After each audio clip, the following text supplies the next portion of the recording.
Vamos a hablar sobre hemostasia en cirugía. Hay diferentes formas de definir qué es hemostasia. Antes de empezar a definir hemostasia, quiero que tengamos muy en cuenta lo parecido que tienen estas palabras, pero lo diferente que significan. Por ejemplo, hemostasia es parar, controlar, cohibir, detener una hemorragia. Hematosis es el intercambio gaseoso que se da a nivel pulmonar, a nivel de los alveolos. Y homeostasis es el equilibrio hidroelectrolítico. Entonces, tienen algún parecido, pero el significado es completamente diferente. Entonces, ¿qué es la hemostasia? ¿Para qué nos sirve? Es un mecanismo de defensa del organismo. Protege a este de pérdidas sanguíneas cuando se produce una lesión, una herida, una agresión. También lo podemos definir como el conjunto de mecanismos fisiológicos en primera instancia, dirigidos a impedir que la sangre se extravase, se caiga, se pierda, cuando se produce la lesión de la pared vascular mediante la formación de un tapón que se denomina coágulo.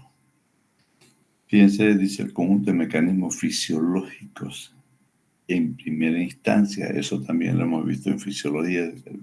Aparece el factor vascular, muscular y nervioso, ¿verdad? Dice cuando se produce una lesión de la pared vascular, hay mecanismos intrínsecos y hay mecanismos extrínsecos para que se produzca la hemostasia. Ahora, esta hemorragia que se pierda al lesionarse el vaso puede ser una hemorragia interna o puede ser una hemorragia externa. Y va a poner en serio riesgo la vida del paciente, también dependiendo del estado constitucional del paciente, de la calidad de vaso que se rompió y de la cantidad de sangre extravasada. Entonces existen muchos factores para que puedan producir esta hemorragia una alteración. Este tapón, que se llama coágulo, por un aumento de presión o por un mal tratamiento en el control de este coágulo, se puede desprender del sitio donde se formó y dispararse a distancia. Y ya pierde el denominativo de coágulo para transformarse en émbolo.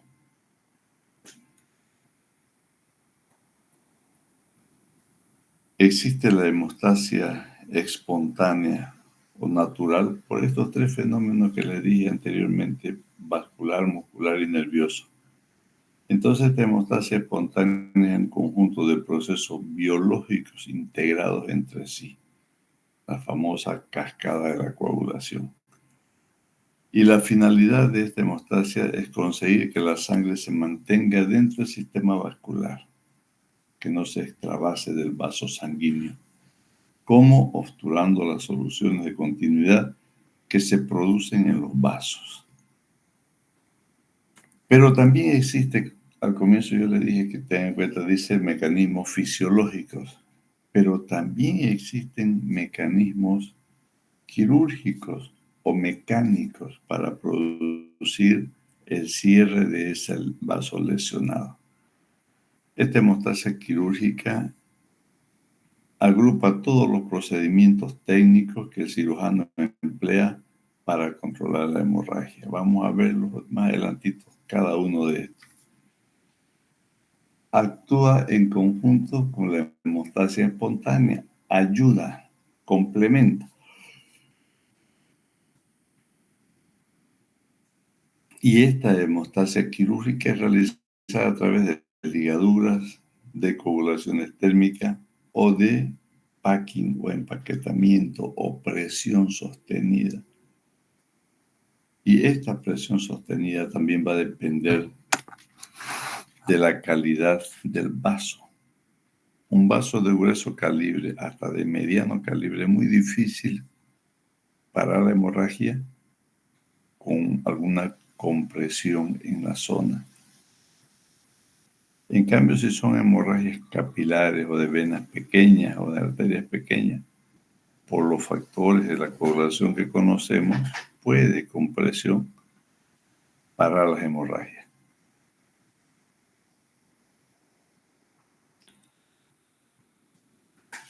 La coagulación sanguínea entonces constituye un proceso que forma parte del sistema de la hemostasia.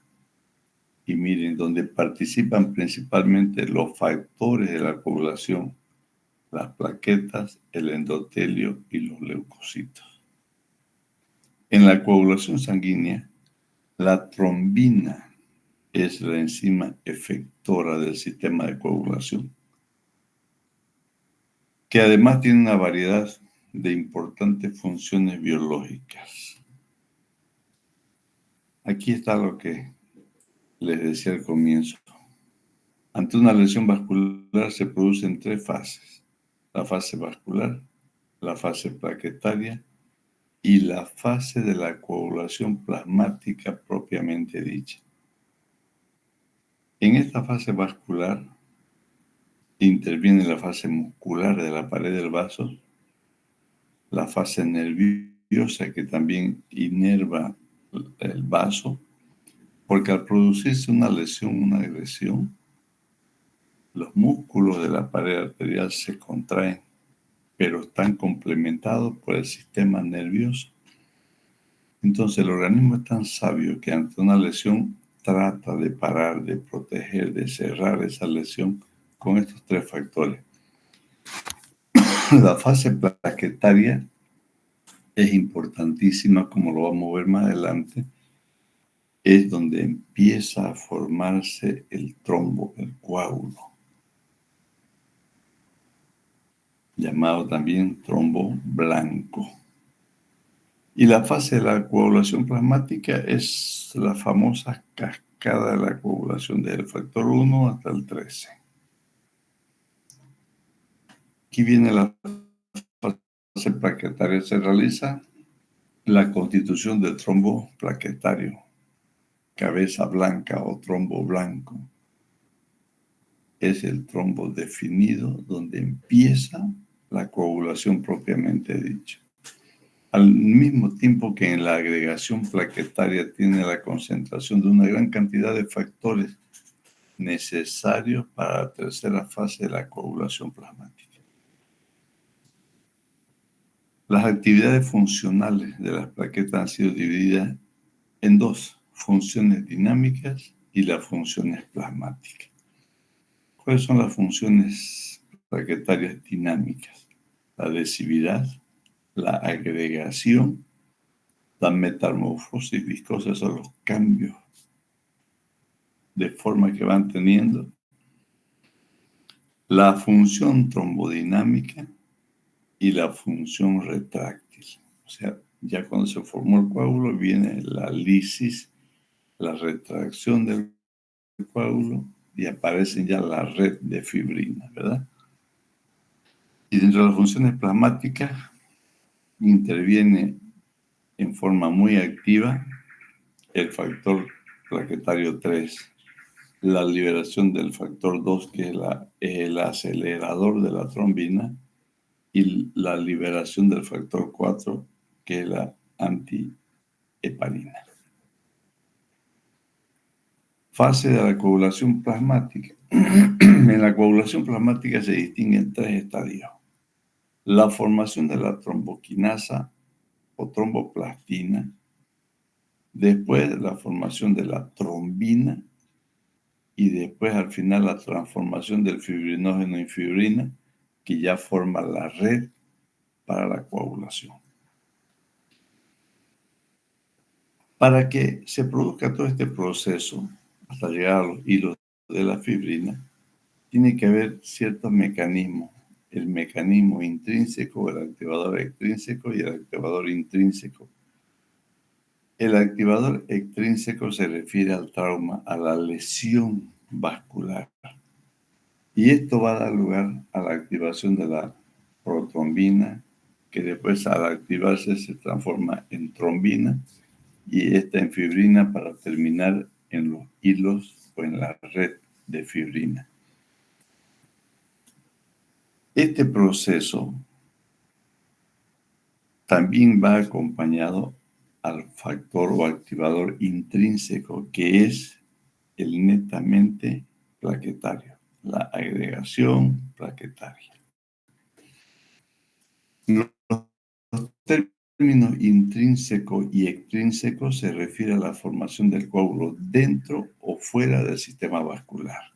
El sistema intrínseco es relativamente lento, en cambio el extrínseco es más rápido porque se produce la lesión e inmediatamente se activa el factor o los factores de la coagulación. En ambos la vía final es la conversión de protrombina en trombina y para terminar en la famosa red de fibrina. Entonces, actúan las dos, la vía intrínseca y la vía extrínseca. ¿Sobre qué? Sobre el activador de protrombina. Y esta protrombina termina formando la trombina. De más está, chicos, recordarles o hablar de los famosos factores de la coagulación. Pero siempre el número 1 es el fibrinógeno y el 13 es el estabilizador de fibrina llamado factor del Aquilore, ¿verdad? Dentro de eso, es importante cómo se empieza el factor activador extrínseco, después viene el intrínseco y empieza el proceso de la coagulación o la famosa cascada de la coagulación.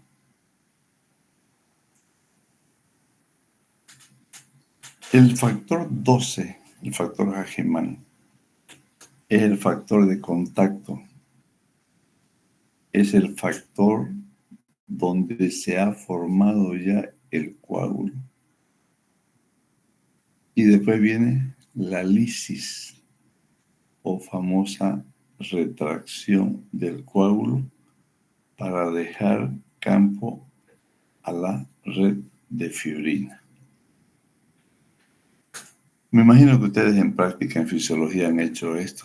Los factores acelerantes, retardantes de la coagulación, han hecho la famosa sangre desfibrinada que han puesto en un tubo de ensayo y como haciendo un sucumbé han batido unas varitas y después han lavado esa red de varillas que han hecho y le queda entre las palitas, entre las pajitas esas de red que han hecho, la fibrina.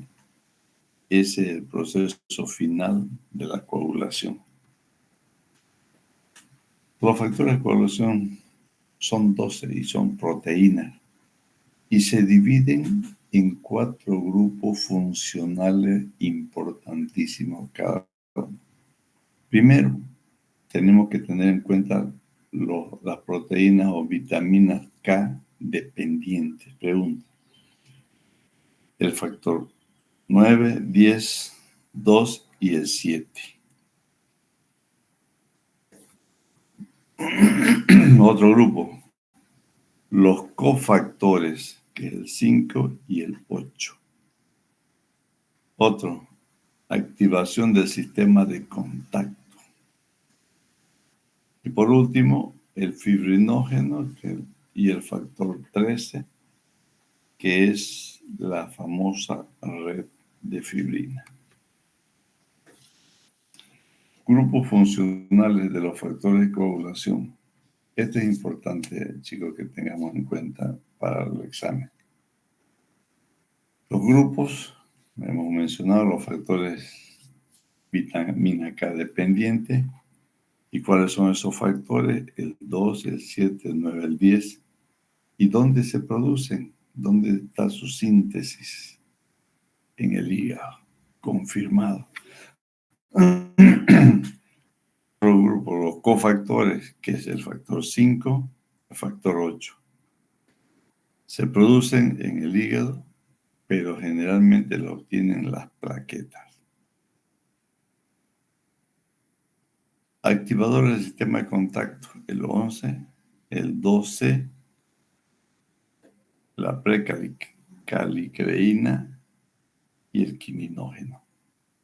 Estos factores están en duda actualmente si realmente su lugar de síntesis es el hígado, pero mantenemos de que estos factores también están en el hígado. Y por último, la fibrinoformación. Su nombre dice, el factor importante en esto es el factor 13. En el hígado, a través de los hepatocitos, y también tiene mucho que ver el origen en las plaquetas. ¿Por qué? Porque fue donde se inició el trombo blanco.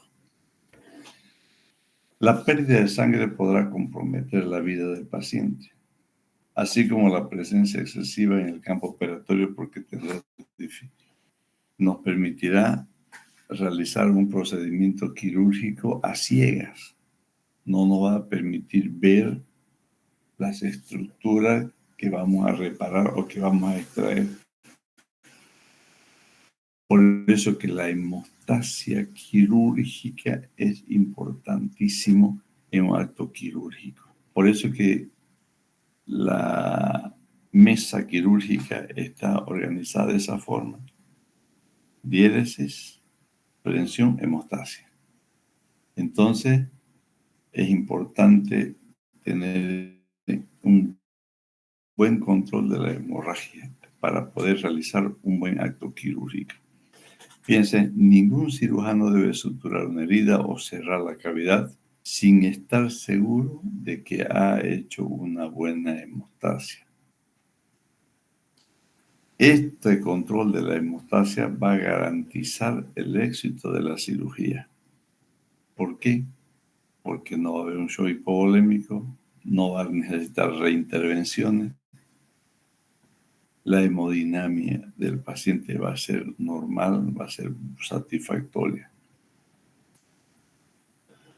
Los hematomas o las hemorragias que se producen en el sitio quirúrgico,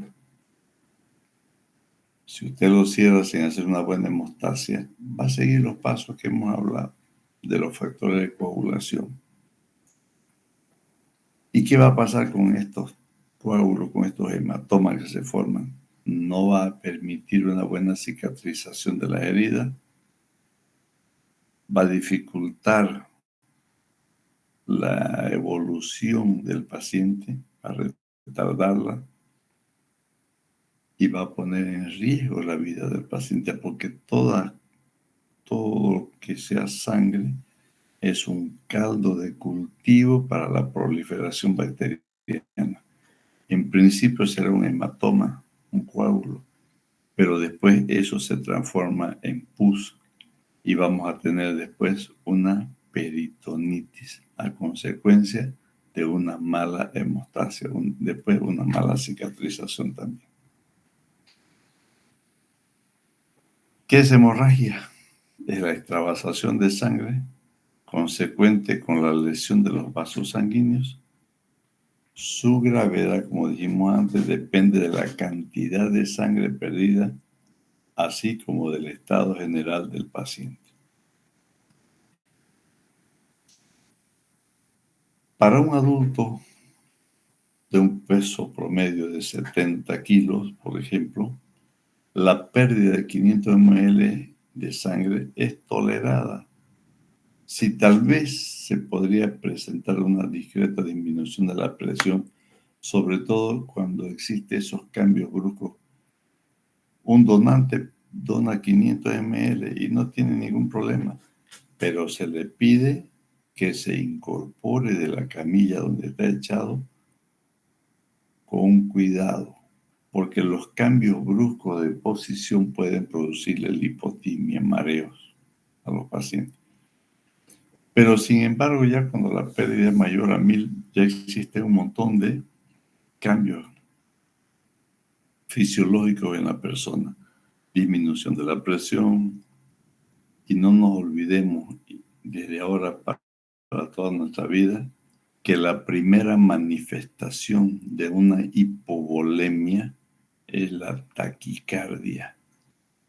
Si usted atiende a un paciente accidentado y toma el pulso y existe aceleración del pulso que se llama taquisfigmia, hasta que no se demuestre lo contrario, ese paciente está hipovolémico. Taquicardia es sinónimo de hipovolemia. Y por tanto va a presentar todo el cortejo sintomático de un shock hipovolémico. ¿Cuáles son? La taquicardia, la sudoración, la taquipnea, y si la cantidad de sangre perdida pasa de los 1500, entramos a un shock hipovolémico grado 3, 4. Ya va a haber disminución del gasto urinario, va a haber alteración del estado de conciencia porque no va a llegar la suficiente cantidad de sangre oxigenada al cerebro. Por eso que es fundamental que nosotros reconozcamos las alteraciones que tiene el paciente.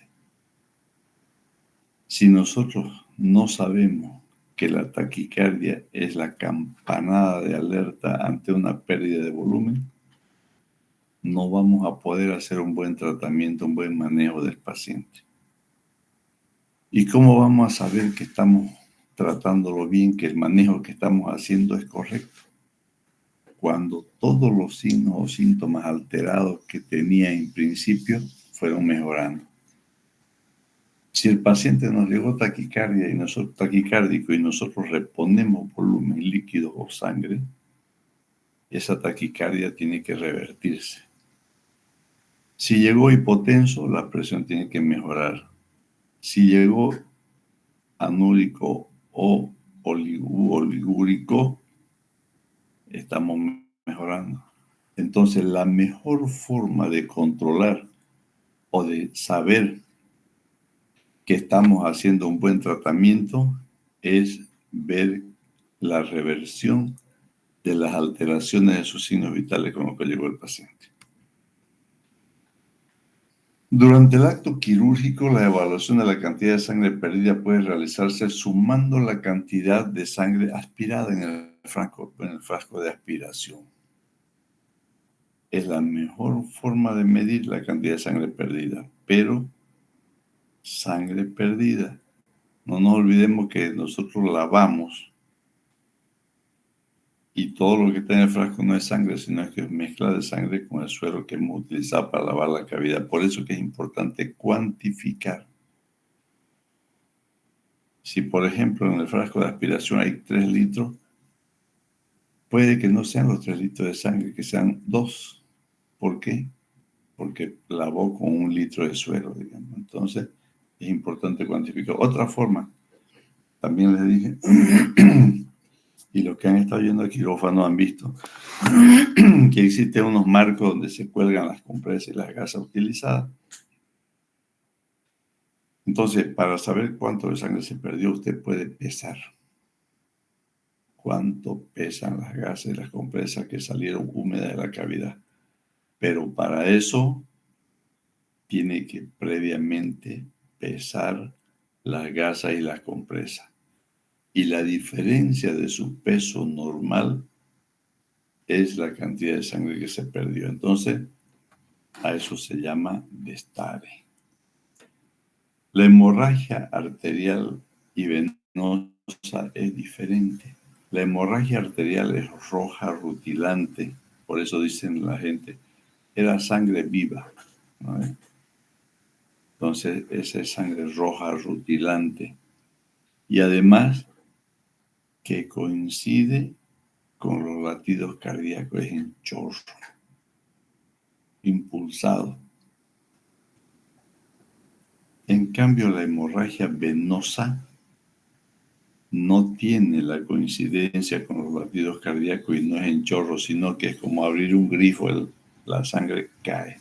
¿Por qué? Porque la sangre venosa no está dado por una presión como la arterial. La hemorragia capilar es la más difícil de controlar. En cambio, las hemorragias arteriales venosas, usted encuentra el vaso, lo liga y para. En cambio, la capilar es una hemorragia difusa. Difusa. Entonces, usted puede hacer una electrocoagulación con el electrobisturí o hacer lo que hemos dicho, un empaquetamiento, una compresión externa, 5 a 10 minutos, que es el tiempo de coagulación y sangría que nosotros tenemos normalmente, y después retiramos esa compresa o esa gasa que estábamos comprimiendo en ese sitio de sangrado de la hemorragia difusa, llamada también hemorragia en napa, con N, no M, napa. Cuando el sangrado viene de un paquete, de un pedículo, entonces es una hemorragia combinada entre sangre o vena y arteria. A eso se llama hemorragia mixta. ¿Y cómo sabemos que es una hemorragia mixta? Porque vamos a ver sangre oscura, que es venosa, con algunos filetitos de sangre roja, que es arterial. Entonces, pues llamamos hemorragia mixta. Las hemostasias ejecutadas por los médicos, no solamente los cirujanos, los médicos que hacen emergencia, puede ser una hemostasia temporal o una hemostasia definitiva. Temporal, como su nombre indica, es aquella que reduce o suprime el flujo sanguíneo transitoriamente durante el acto quirúrgico. En cambio, la hemorragia o la hemostasia definitiva es la oclusión permanente de la luz de los vasos, que puede ser de diferentes formas. Hay que tener en cuenta y recordar los tiempos, las pruebas de laboratorio. Te van a decir en el internado, pídele un coagulograma. Entonces usted tiene que anotar en qué consiste el coagulograma, qué elementos lo constituyen.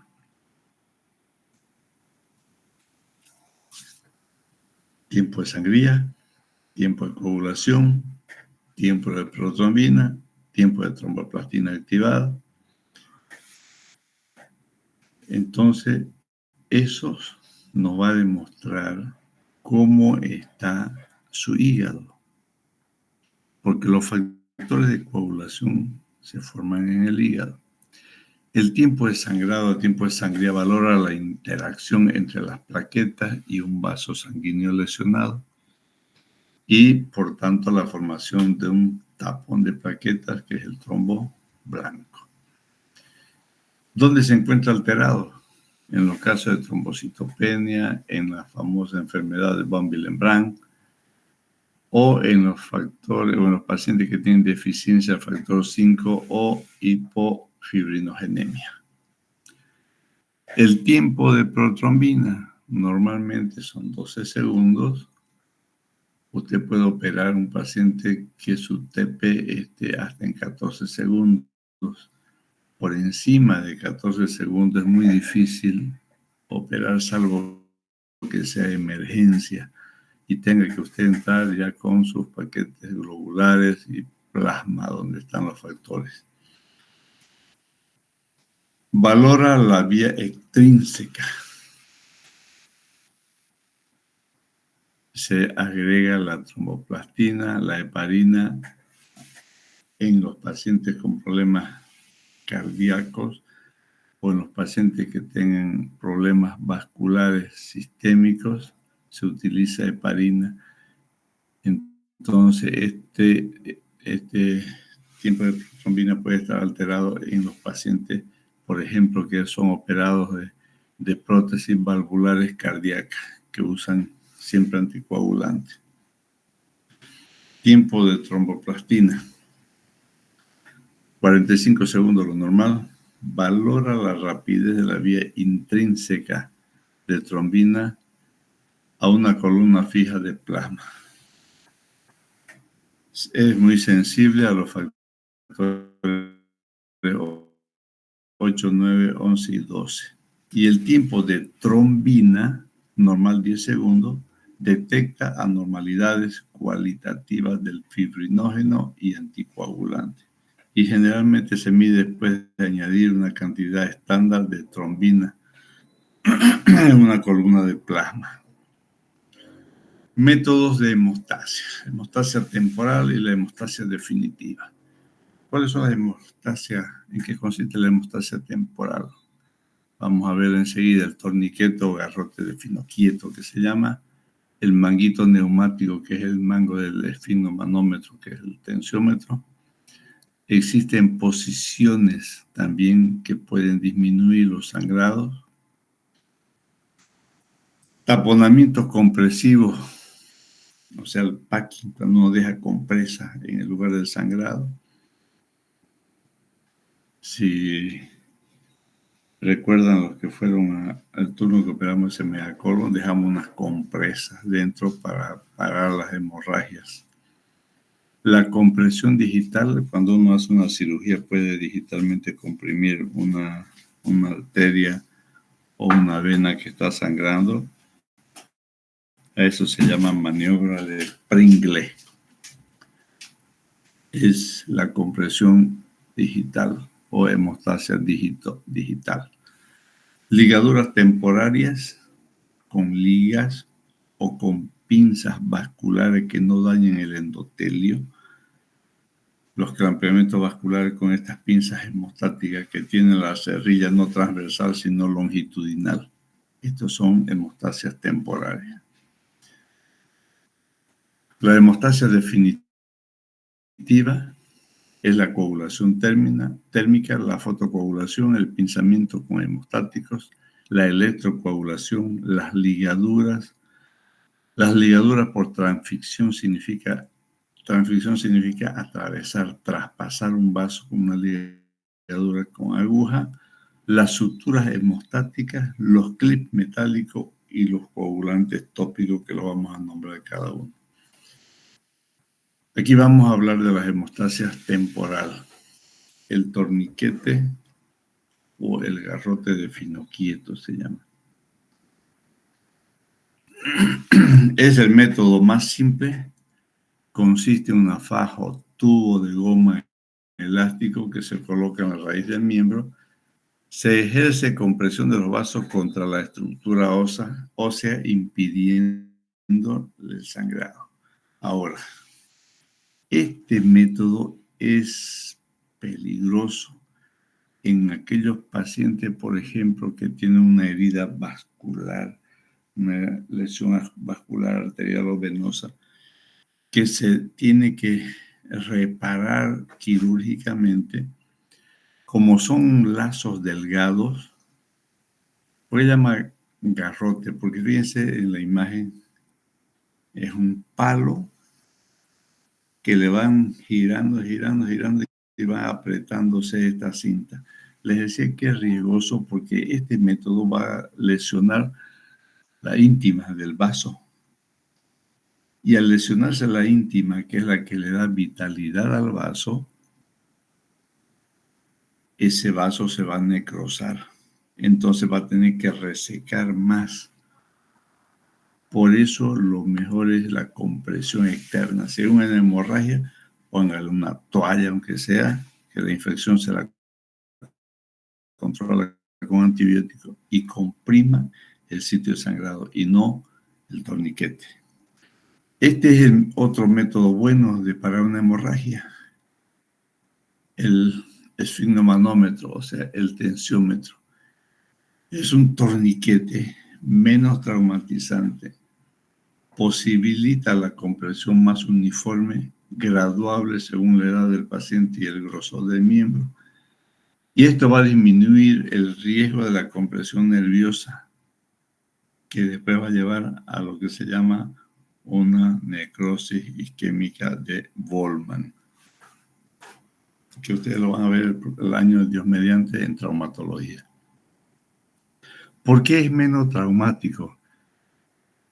¿Por qué? Porque fíjense que no es como el torniquete que te quede delgado, esté ancho, entonces existe habilidad de producir lesión endotelial. La venda de Smarch es una venda elástica que se utiliza mucho en cirugía de miembros. Se empieza haciendo el vendaje desde la punta de los dedos hacia la raíz del miembro y no a la inversa, porque si usted empieza en la raíz del miembro vendando hacia abajo, ¿qué va a hacer? Va a arrastrar la sangre venosa hacia los dedos y esa presión va a hacer que esa sangre que está paralizada en los dedos le produzca una lesión vascular periférica. Esta venda de Smarch es usada en sala quirúrgica y asociada a la hemostasia temporal, dejando totalmente exangüe, o sea, sin sangre el miembro para que pueda realizarse una buena cirugía. Pregunta: ¿la isquemia así provocada puede ser mantenida durante 1 hora a 1 hora y media? Si la cirugía dura más tiempo, hay que soltar esa venda para que la parte distal, o sea, los dedos, vuelvan a tener irrigación, manteniéndolo así sin la venda por lo menos una media hora y después podrá volver a hacer lo mismo. Pero generalmente esta venda de Smarch es para realizar cirugías ligeras, o sea, rápidas. Si la cirugía dura más tiempo y no suelta usted esta venda de Smarch, corre el riesgo de la parálisis nerviosa, sobre todo en pacientes que tienen poco tejido adiposo, ¿no? Otra forma de hemostasia temporaria son las posiciones antihemorrágicas. Aquellas, por ejemplo, si te voy a operar la pierna, entonces va a tener que bajar la cabeza del paciente para que la sangre no irrumpa mucho o con mucha presión en la parte de los tobillos. Estas son posiciones antihemorrágicas. La famosa posición de Trendelenburg que hemos visto en las posiciones del paciente en la mesa de operaciones, ¿no? Este es el método más efectivo de parar una hemorragia. Hasta en las películas se ve, ¿no? Apriete, apriete, le tiran un balazo, un cuchillo en la panza y le dice apriétele para que no sangre. Entonces, esto se produce generalmente o se realiza generalmente en cirugías donde existe un sangrado en napa, un sangrado mixto.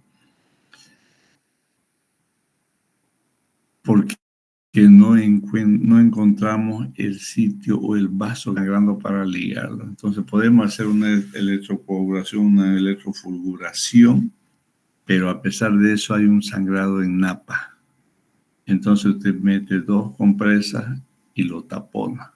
A eso se llama taponamiento compresivo. Y si la zona operatoria es muy grande, ese empaquetamiento o el taponamiento compresivo lo puede dejar hasta 48 horas, sobre todo en vísceras macizas, que son las que más sangran el hígado del vaso. Y después de 48 horas entra y retira esa compresa. Y con seguridad que ya se ha producido la hemostasia. Compresión digital, su nombre indica, digital, con el dedo. Lo puede hacer con un solo dedo, apretando el vaso sobre una superficie ósea. O puede hacer agarrando el vaso entre el dedo índice y el pulgar y lo aprieta. Entonces está produciendo una hemostasia temporaria. Se llama maniobra de Pringle.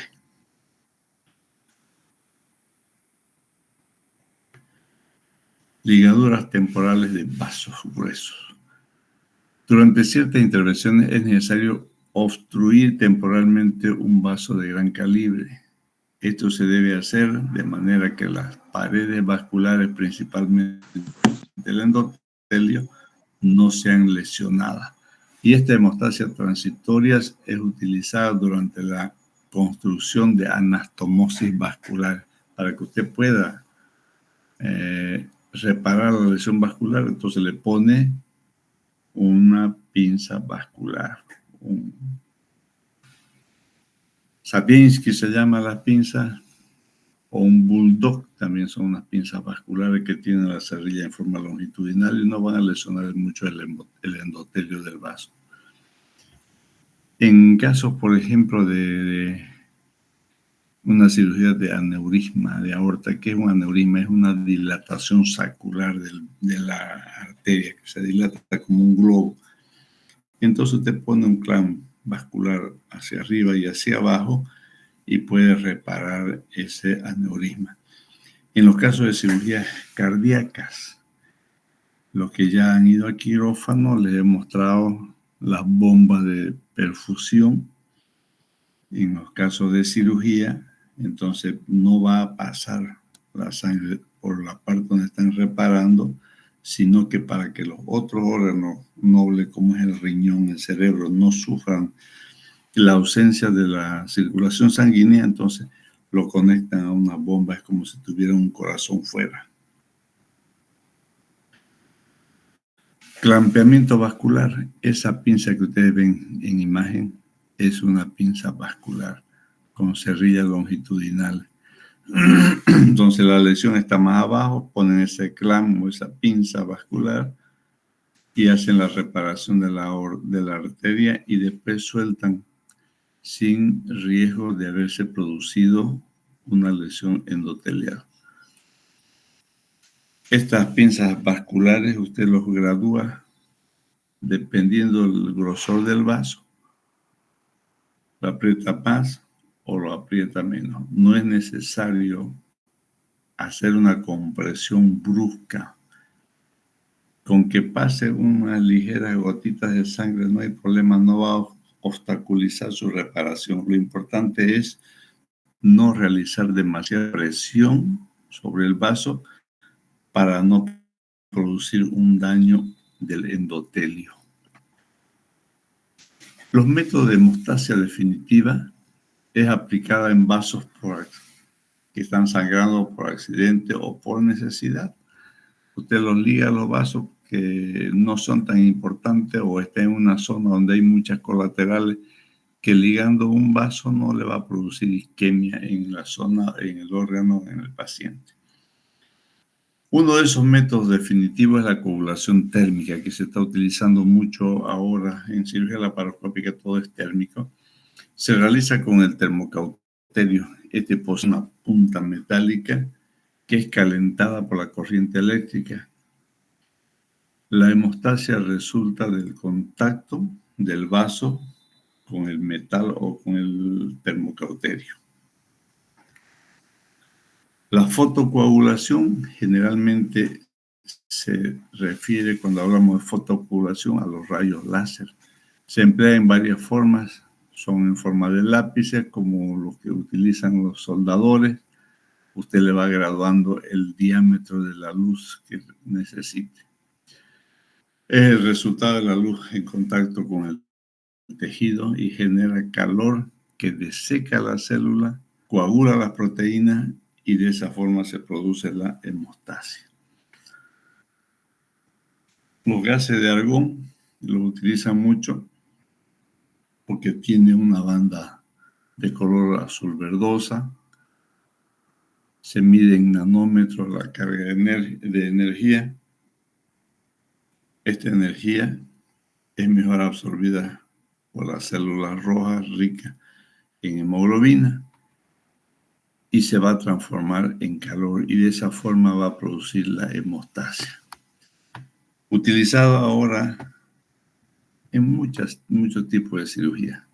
Oftalmológica, donde más utilizaban en principio, ahora los cirujanos plásticos, los ginecólogos, los coloproctólogos están utilizando mucho el láser para tratar hemorragias. Pinzamiento con hemostáticos. La hemostasia definitiva comienza con un pinzamiento. Un vaso grande. ¿Qué pasa con el pinzamiento? Sangró, lo toma con una pinza Kelly o con una pinza, cualquier pinza hemostática. Primero con una pinza vascular, una pinza de mano izquierda que llaman los argentinos, y después ya con esta pinza hemostática agarra el vaso por debajo donde se ha producido la lesión y después lo liga. El pinzamiento del vaso puede ser hecho de tal manera que el hemostático quede en la punta, dispuesta transversalmente. Vamos a manejar durante esta semana todo lo que es el manejo correcto de los instrumentos. Puede poner la pinza transversal por debajo de la lesión o puede agarrar el pinzamiento en punta con la pinza y ligar por debajo donde está la lesión. Siempre las ligaduras son por debajo. Si el vaso es muy grueso, vamos a ver más adelante, vamos a utilizar una ligadura por transficción. Ligaduras, la ligadura hemostática consiste en obstruir un vaso con una lazada, esa es la que ustedes han aprendido a hacer. Generalmente las ligaduras se hacen con 3 seminudos.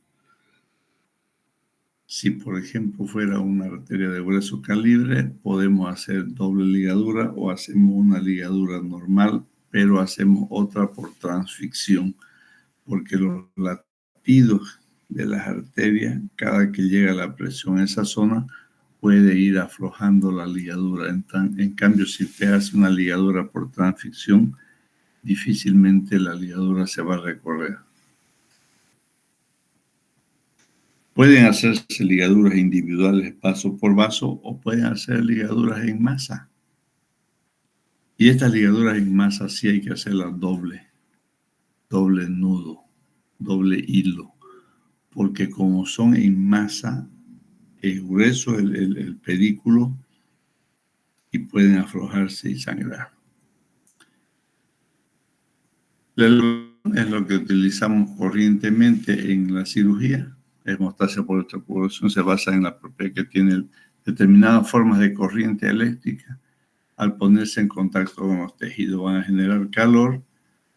Este calor produce deshidratación de la célula o del tejido y la coagulación proteica. La electrocoagulación, hay una fórmula que vamos a tener en cuenta. Se efectúa con un bisturí eléctrico, un aparato que transforma la corriente alterna urbana de baja frecuencia en corriente de alta frecuencia.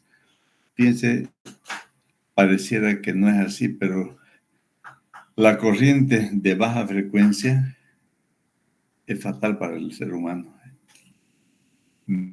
Menos riesgo tiene la frecuencia alta. En la electrocirugía moderna, la energía eléctrica se convierte en los tejidos en energía térmica y esas 3 propiedades de esta energía térmica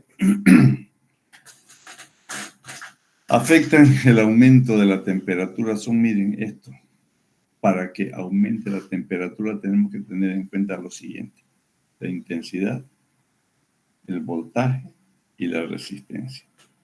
De nuevo, en la electrocirugía moderna, la energía eléctrica se convierte en los tejidos en energía térmica, que tiene 3 propiedades que van a producir un aumento de la temperatura, que son la intensidad, el voltaje y la resistencia. Y estas tres propiedades van relacionadas con la ley que hemos visto cuando estábamos en el colegio en física, la ley de Ohm.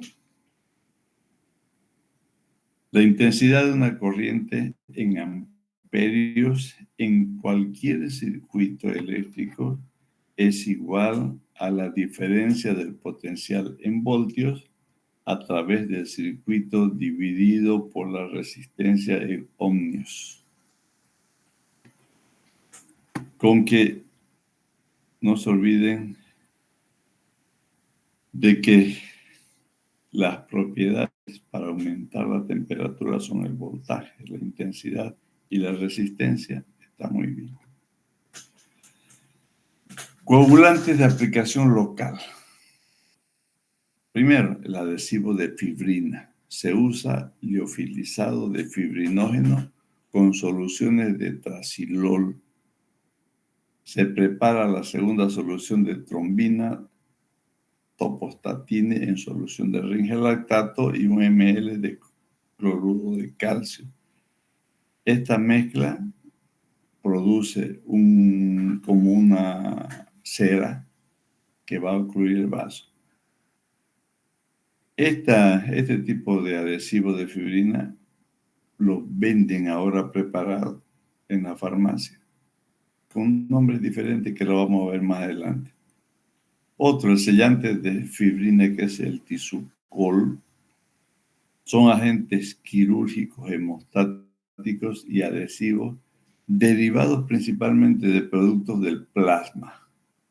Y al ser productos derivados del plasma necesitan un almacenamiento especial como cualquier paquete vascular o de sangre, digamos, plasma o derivados.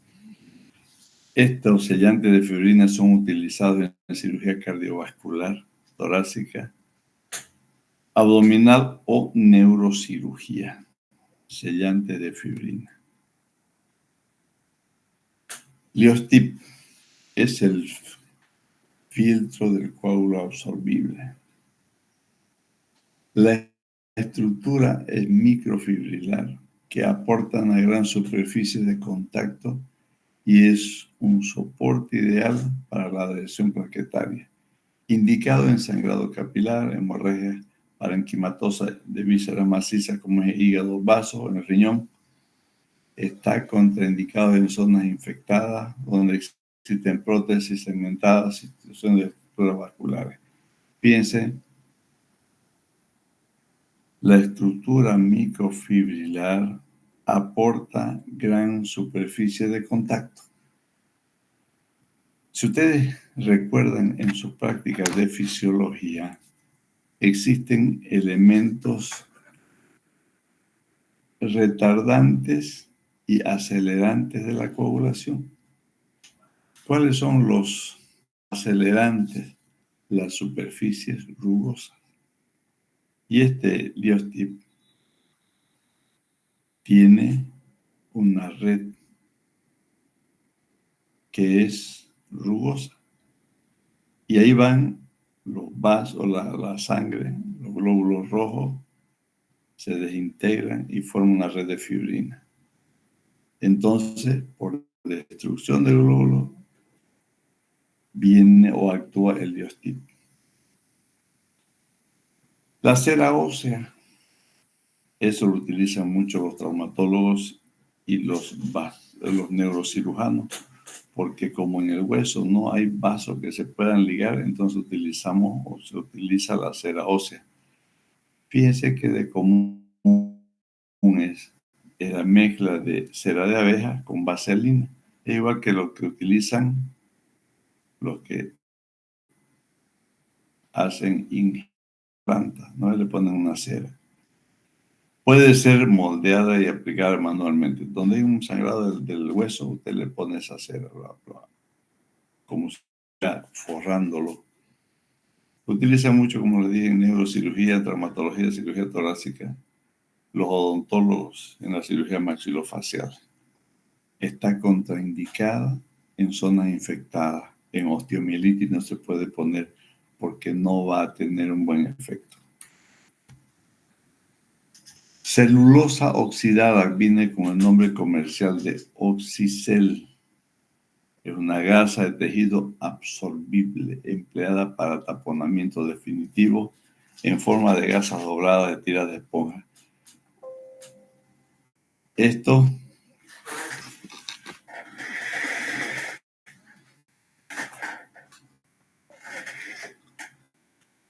un ratingo, mi batería, un ratingo.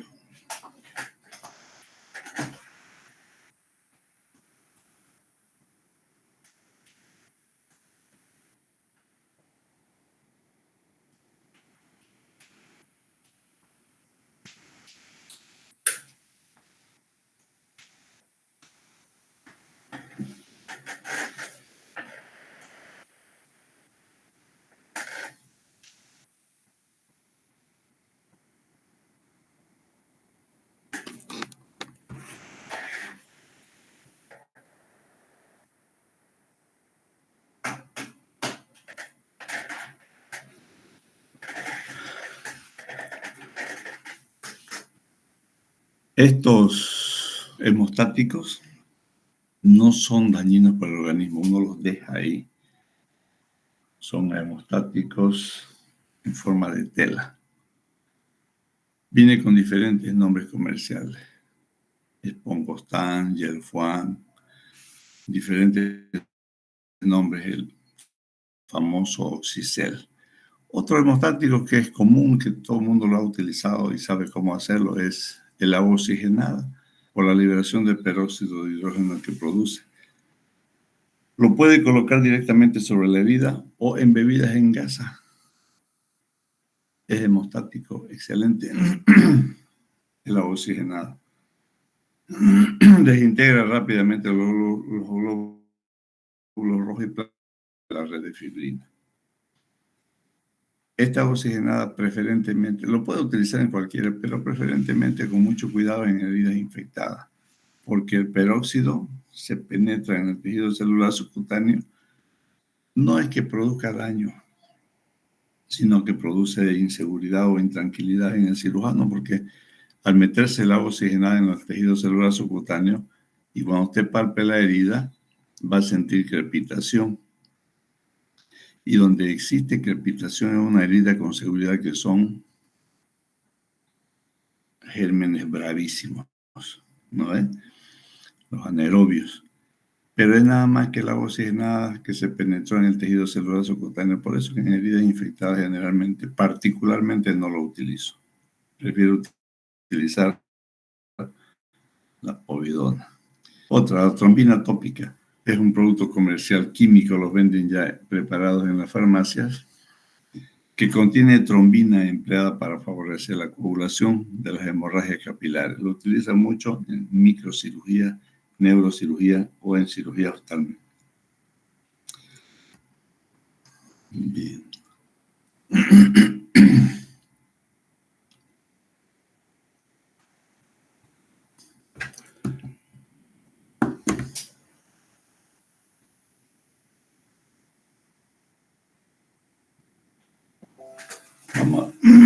Vamos a adelantar un poquito sobre síntesis. Esta semana, toda la práctica de aquí para adelante van a ser síntesis, o sea, sutura. Y aquí vamos a empezar a manejar correctamente las agujas, los portaagujas, cómo montarlas, cómo hacer un nudo con un portaaguja. Su nombre indica, es el último cuadrante de la mesa de instrumentación. Es el conjunto de maniobras destinadas a unir los tejidos divididos, restituyendo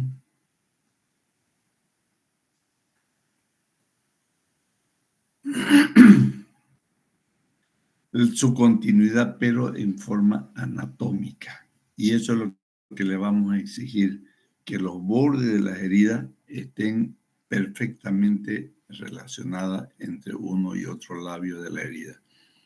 Las heridas que quedan invaginadas, los bordes invaginados o los bordes vertidos, son heridas que van a demorar mucho en cicatrizar, y cuando usted a los 7 días le saque los puntos se va a abrir. O van a ser heridas queloideas, Cuando se cierra una herida, se debe afrontar plano por plano, reconstituyendo dentro de lo posible la anatomía. La síntesis definitiva se realiza por un proceso biológico llamado cicatrización, cuyo resultado final debe ser la unión firme entre ambas extremidades. Las cicatrizaciones pueden ser por primera intención, por segunda intención, por tercera y cuarta intención. La primera intención es la cirugía que uno realiza. Hace una incisión y después que termina la cirugía lo sutura. Primera intención. Cicatrización por segunda intención es aquella herida que usted la suturó, pero se infectó. Y después tiene que soltar todos los puntos para hacer curaciones de la herida. Y empieza la cicatrización desde el fondo hasta la superficie, hasta que llega hasta la piel. Y eso, lógicamente, que tarda mucho tiempo en cerrar o en rellenar, si valga el término. La cicatrización por tercera intención es esa misma herida que usted la suturó, se infectó, soltó los puntos y lo curó para que vaya rellenando. Cuando está llegando a la superficie de la piel, usted tiene que recortar los bordes porque es una cicatriz mala. Recorta los bordes, se llama reavivamiento de borde. Es como si usted estuviera haciendo una nueva herida y lo sutura. A eso se llama cicatrización por tercera intención. Y la cicatrización por cuarta intención son los injertos en heridas muy amplias, donde hay mucha retracción. Entonces usted tiene que sacar epidermis de alguna parte del cuerpo y ponérselo sobre la superficie. ¿En qué tipo de pacientes? Generalmente en quemados. Clasificación de la síntesis de la sutura.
Buenos días, chicos. El doctor tuvo problemas con su internet, así que me pidió que suspendamos la clase y el próximo sábado continuamos con el tema.